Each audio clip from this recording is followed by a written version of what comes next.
Critical care technology একটি paramedical course. এতে ভর্তি হওয়ার জন্য যোগ্যতা লাগে এইচএস সায়েন্স 50% নম্বর সহ।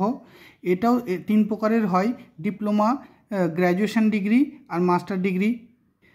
এটা পাস করার পর আইসিইউ যে ইউনিট থাকে বিভিন্ন গভর্নমেন্ট এবং প্রাইভেট হসপিটালে সেখানে চাকরি পাওয়া যায়। আইসিইউ মানে ইন্টেনসিভ কেয়ার ইউনিট, যেখানে একদম মরো রুগীরা আসে কোনো বিরাট ইমার্জেন্সি কন্ডিশনে।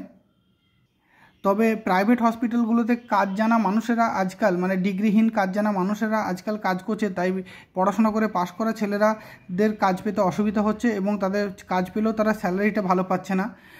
এই ক্রিটিক্যাল কেয়ার টেকনোলজিতে হায়ার ডিগ্রি করলে একাডেমিক্সেও যাওয়ার সুযোগ থাকে, মানে যেসব কলেজে এগুলো পড়ানো হয় প্রাইভেট এবং গভর্নমেন্ট কলেজে, সেখানে অ্যাজ এ স্যার হিসেবে বা টিচার হিসেবে জয়েন করার সুবিধা থাকে।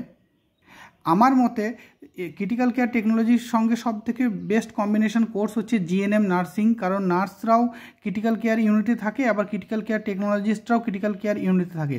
তো কারো যদি এই দুটো ডিগ্রি থাকে তো তার প্রাইভেট হসপিটালগুলোতে চান্স পেতে অনেক সুবিধা হবে এবং স্যালারিটাও হয়তো ভালো হতে পারে।